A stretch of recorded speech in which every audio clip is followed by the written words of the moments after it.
Many fans are starting to question the remainder of the season after Louisville's extremely close victory over Eastern Kentucky on Saturday.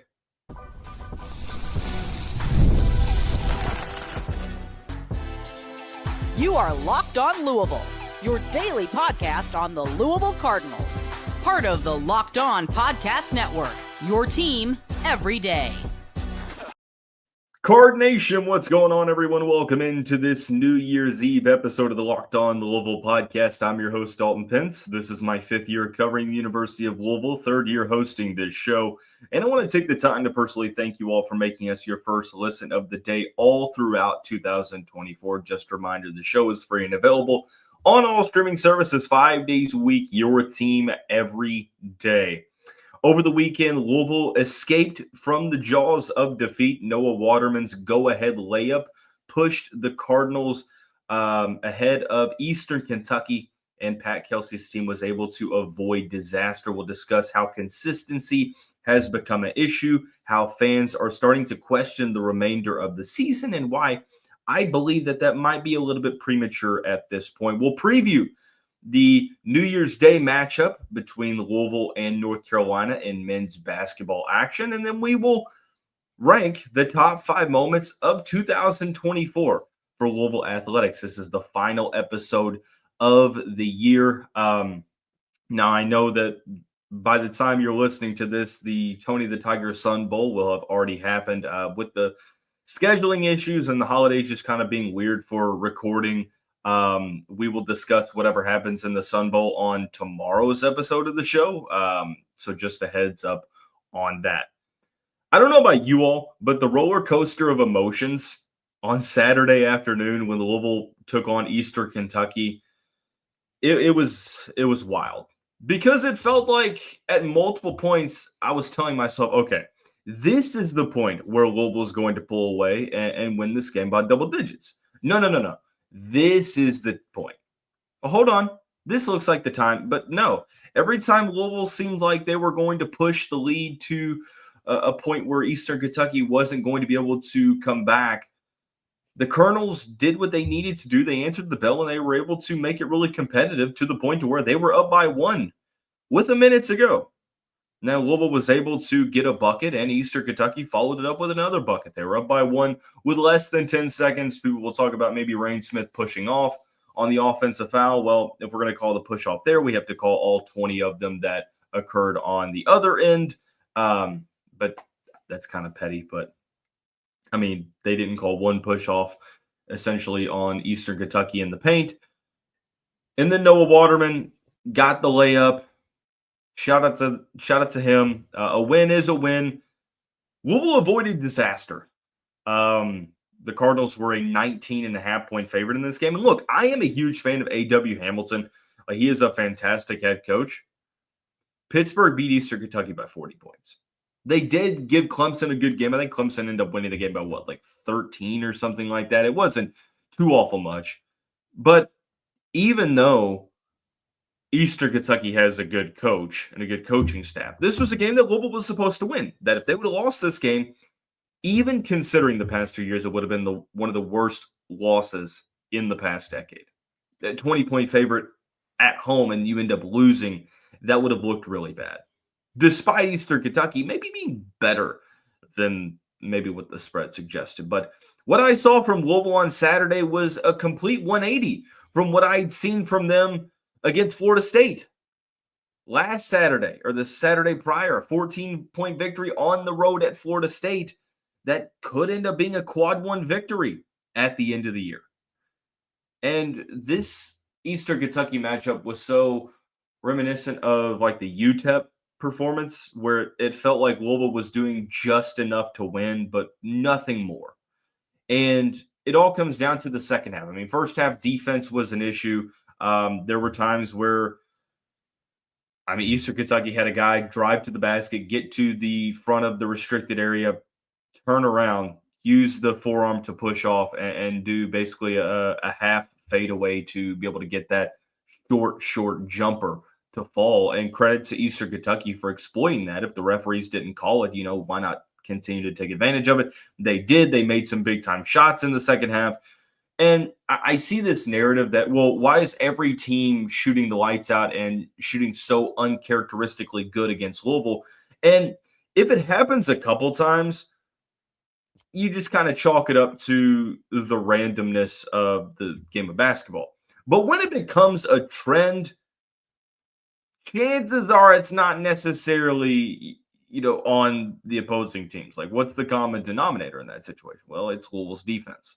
So I think that consistency has been an issue for the Cardinals. I think that it's different in terms of what's needing to be consistent every game. I mean, the effort is there. Sometimes it's the uncharacteristic turnovers. Sometimes it's shooting the basketball well. Sometimes it is getting to the rim. Sometimes it's getting to the foul line. Sometimes it's defending well on the perimeter. Like, I talk about this overall blanket term consistency, but in all reality, it's a bunch of other, aspects of the game that, hold this umbrella up.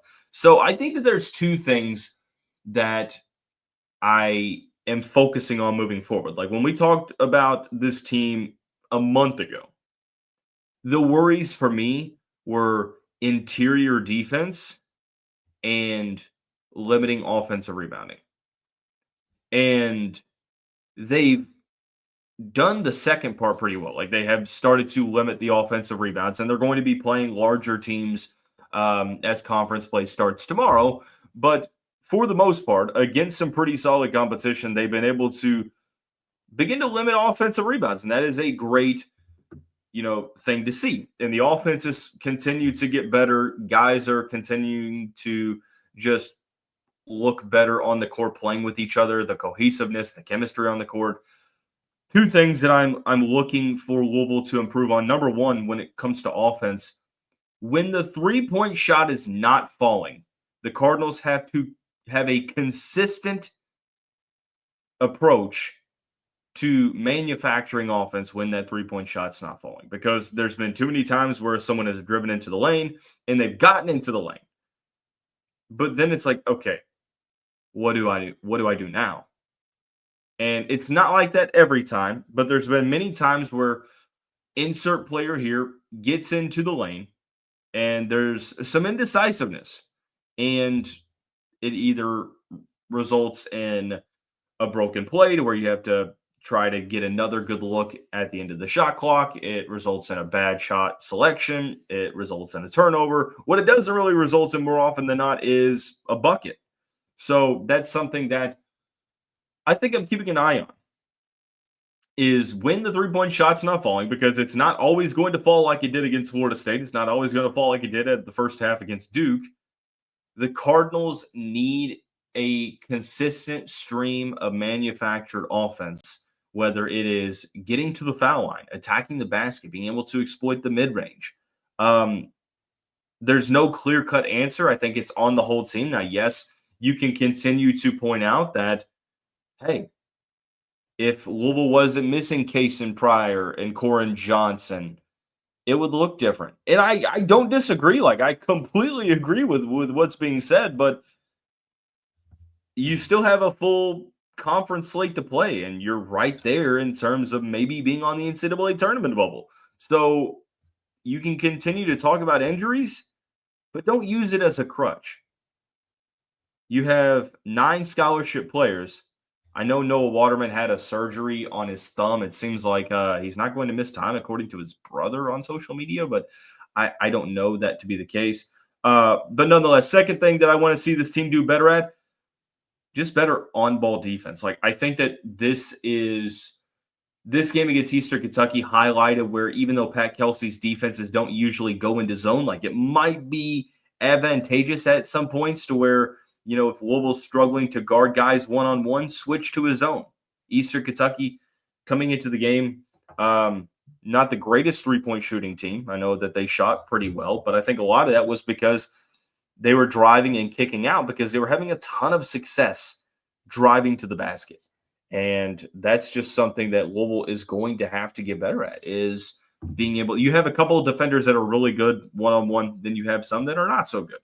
And you're going up and playing better players coming up in the next couple months, to where I would like to see Louisville just incorporate some bit of a zone, whether it's a 2-3, 1-3-1, you name it.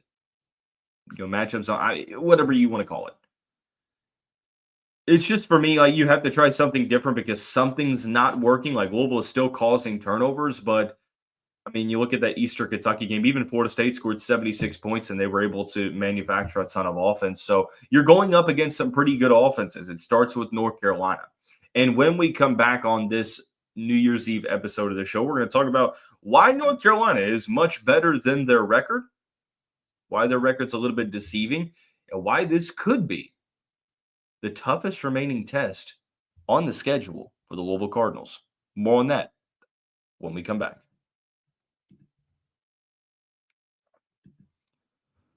Cardinal fans, did Rocket Money help you find any subscriptions you forgot about or that you were paying for twice?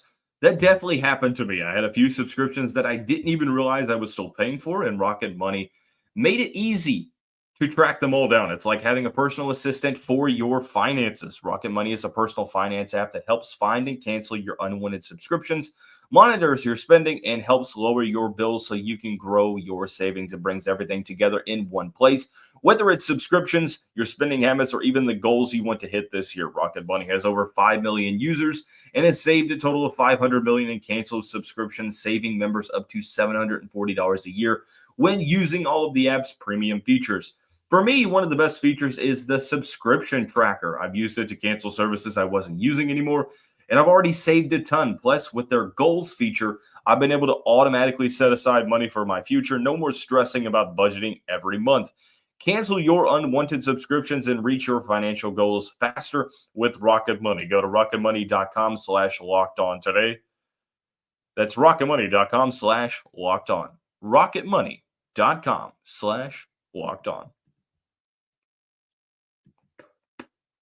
The ACC slate fully begins. Louisville has played 2 ACC teams so far. They're 1-1, loss against Duke, win against Florida State, but now only ACC games remaining. The Cardinals begin the 2025 calendar year on New Year's Day. They will play host to the North Carolina Tar Heels at 6 o'clock at the KFC Yum Center. Both teams 8-5 overall. Both teams facing an extremely challenging non-conference schedule. It's like the Louisville Cardinals, the North Carolina Tar Heels. The record, I feel like, is a little bit misleading. I feel like if there is a team that's had a tougher strength of schedule than the Cardinals, it could be UNC. I mean, look, they lost at Kansas by 3 early in the year.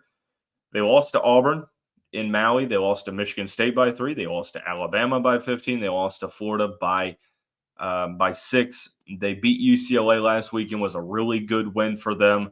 They beat Georgia Tech in their only ACC game. They won that game by 3 points. I think that North Carolina is better than their record suggests. I also would entertain the argument that this is the toughest remaining game on the schedule for the Louisville Cardinals because you don't play Duke again. The other teams remaining, can you definitively say that they are better than North Carolina? Clemson, maybe. Pittsburgh, maybe. SMU, possibly. But I think that North Carolina is going to finish top 4. They just have too much firepower for them not to, and they are battle tested. I think that they're going to go on a run, in my opinion, in conference play. Like I said, 8-5, 1-0 in the ACC. It's been sort of an interesting year. They've had to replace some pieces. RJ Davis is back, one of the favorites coming into the season for the ACC Player of the Year and a candidate for the Naismith Player of the Year nationally. 18 points per game, 18.8 currently. 3.9 assists, 1.4 steals. For me, the shock has been how much of a hit his efficiency has taken. I mean, you look at RJ Davis has always been a flamethrower for North Carolina since the 2020-21 season. I mean, you look at the past 4 years, I mean, the guy has been averaging over 13 points a game, but 43% last year from the field, 40% from 3. You look at this year now, 38% from the field. That's his lowest since his freshman season. 27.9% from 3, which is by far his lowest from the perimeter.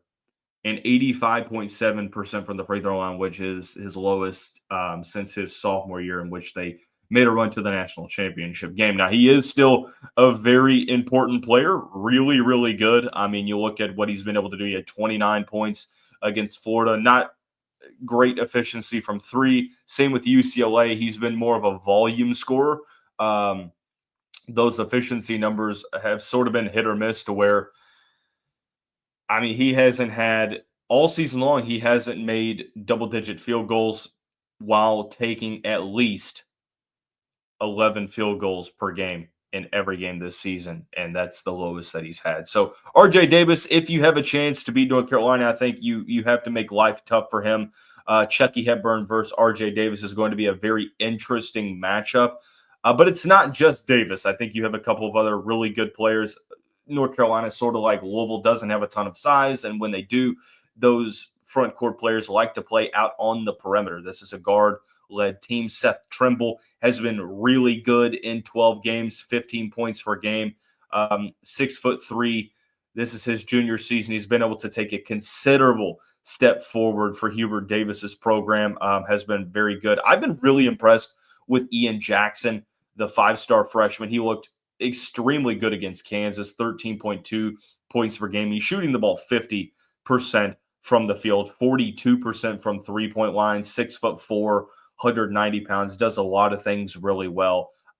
Pretty balanced team. Elliot Cadeau, a guy that Louisville was heavily recruiting, Jalen Washington in the front court, Van Allen Lubin, Jalen Withers is the player that we all know about. So I think that this North Carolina team has a ton of firepower. It's a team that what Louisville hasn't been doing well is not starting out games quickly, especially at home. And that's something that if you're going to beat North Carolina, you really can't afford to do, because you look at the losses. You go back and look at the losses. Like, North Carolina has been notorious for just putting themselves in a hole more often than not. Like, some of their losses, they've been able to make a comeback in the second half, but they dug themselves into such a deep hole in the first half that they weren't able to overcome that adversity in the game. So for Louisville, this is a second half team that you're playing. You really can't afford to have a first half like Ole Miss, like Tennessee, like Eastern Kentucky. Like, Louisville has been better on the road. I'm not really sure why that is, but it feels like that's sort of been the case for a couple times. Like, the Cardinals just have not really been a great team at home over the past couple seasons. And I know the past 2 years were, I mean, you know what I'm saying there. But I really do think that if you're going to beat North Carolina, you need to follow the model, follow the business model. The success has come from putting them into a hole in the first half and being able to withstand their comeback in the second. Now, that's not always going to be the case, but that's just what we've seen so far this season. So, limiting the three-point shot, I mean, they're shooting the ball 32% from three overall. This is a North Carolina team that you look at the overall statistics on the year. They're turning the ball over about 11 times per game. So, positive assist to turnover ratio. They're recording a good amount of steals. So, take care of the basketball, force turnovers. And like I said, work to defend better on the interior. Work to manufacture offense consistently when that three-point shot is not falling. So, I think this is a toss-up for me. I am wanting to side with North Carolina winning this game. I'm going to predict a Louisville win.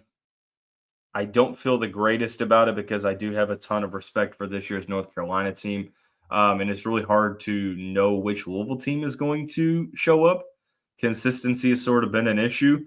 But my hope is that they were able to learn some things from the Eastern Kentucky win and be able to create a winning streak. Louisville needs to go on a run. I mentioned it on Mondays with Dalton Pence on Big X Sports Radio that debuted yesterday. Thanks for everyone for tuning in that did. This 5-game stretch or this 4-game stretch for Louisville is going to be a huge indication on the tournament hopes and how much of a factor Louisville can be in terms of competing for a spot in the big dance. So when we come back, well, not Wednesday, on Thursday's show, we will discuss what happens in the North Carolina matchup. But for the last segment of 2024, we will rank the top 5 moments of the year for Louisville athletics when we come back on this New Year's Eve episode of the Locked On Louisville podcast.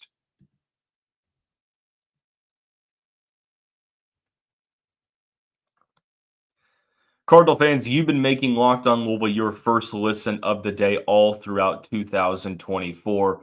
I can't even begin to express how gracious and thankful and appreciative I am for you all, whether you tune in via YouTube, on audio platforms, showing love to the show on social media, those people that, come up to me in person and tell me how much they love the show. Like, I can't really begin to express how appreciative I am. I had goals for the show coming into the year. I wanted to get to 3,000 YouTube subscribers. We're almost to 3,200. And like I said, that might not seem like a lot, but it means a lot to me. So really, really appreciate you all. I'm excited to see what 2025 has in store for Louisville athletics, but it's going to be a roller coaster, and we'll do our best to be able to cover the ride on this show, covering your team 5 days a week, all Louisville. But we're not done yet. Last segment of 2024, we're going to rank the top 5 moments of the year for Louisville athletics. We begin on the men's basketball side of things. Number 5 is the 89-61 victory over Indiana in the opening round of the Battle for Atlantis back on the day. What was it Thanksgiving? Was it the day before Thanksgiving? It was the day before Thanksgiving. Sorry. That win for me, and Indiana isn't the greatest team. I don't think that it's going to be a national championship contender. They are 10-3. So they lost to Nebraska. They still have been able to win games. Regardless of how good they end up being, that win for Louisville was one of those, yes, finally type moments. And it felt like the good days where, you win those types of games, and that performance was huge to be able to blow out Indiana on national TV. Like I said, the first time that I felt really good about Louisville basketball in a couple of years. So number 5 for me is the Indiana win. Number 4 is Louisville going down to Clemson on November 2nd and winning 33-21, capturing the first win over the Clemson Tigers in program history. All those games of heartbreak since joining the ACC. First time Clemson has lost a night game at home since famous Jameis came to town over a decade ago. Isaac Brown was fantastic. The Cardinals defense was fantastic. And Louisville was able to beat Dabo Swinney's team on primetime television. That was sort of one of those getting over the hump moments that's just, it's so much more sweet of a victory when you look at how heartbreaking some of those defeats have been over the years. So I have this one as a top 4 moment. Some people will put it a little higher up the list. I'm okay with that. A lot of these top 5 moments for me are really just sentimental value. And that's really why number 3 is the Kentucky win. Louisville not only beating Kentucky for the first time since 2017, but blowing them out at Kroger Field, 41-14 in the regular season finale. Jeff Brom was able to break the curse.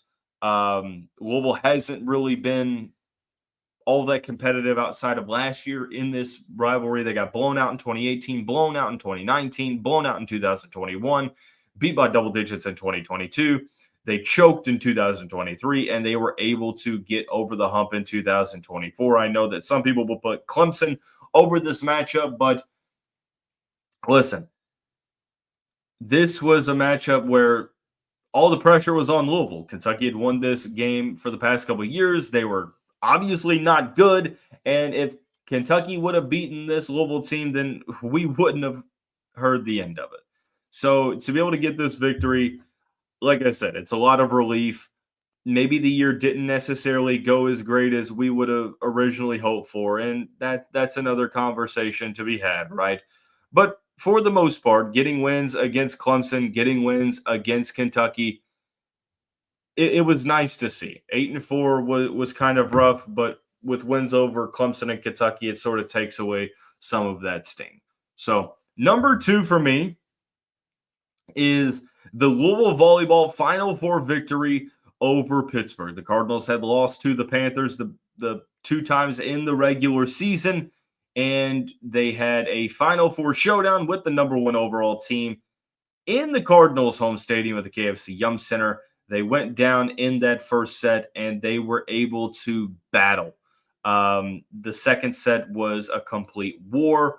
The Cardinals ended up coming back in the third set and defeating the Panthers. Anna DeBeer goes down in the fourth set. Absolutely devastating and heartbreaking. What did Danny Busboom-Kelly's team do? They won the game for Anna. And to be able to see, that emotion on the court, after the matchup to where, Charity Looper basically said, we won this game for 14. We won this game for Anna DeBeer. You see just how massive the legacy of Anna DeBeer is here in the city of Louisville. And to be able to win that game, beating a conference rival just means that much more. We didn't win the final game. It sucks. But to be able to make the national championship game for the second time in 3 seasons was very significant. And it was even more important to be able to do it on the home court. My number 1 moment of 2024 for Louisville Athletics was the Cardinals hiring College of Charleston head coach Pat Kelsey. He wasn't the first or second option for Louisville, but sometimes that's a blessing in disguise. The past couple of years, I had become apathetic. I'll be completely honest. I dreaded game days because the question wasn't whether we were going to win. It's how much we were going to lose by. Were we going to lose by 20 points this game? I wasn't even mad at the end of the Kenny Payne era. I was numb. I was apathetic. And that was even more heartbreaking to me than being mad about it.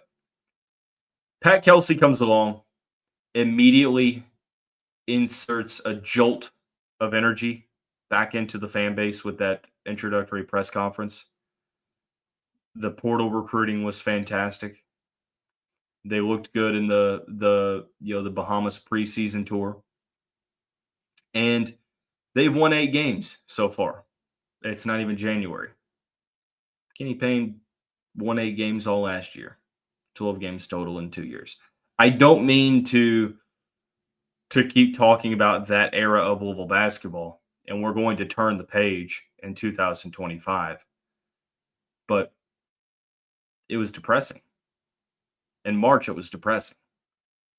And Pat Kelsey does have to continue to win games and show that he's the guy.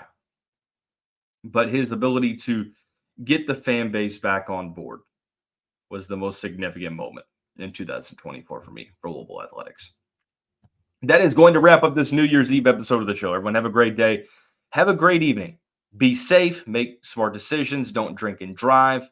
And we'll see you right back here in 2025. Go Cards.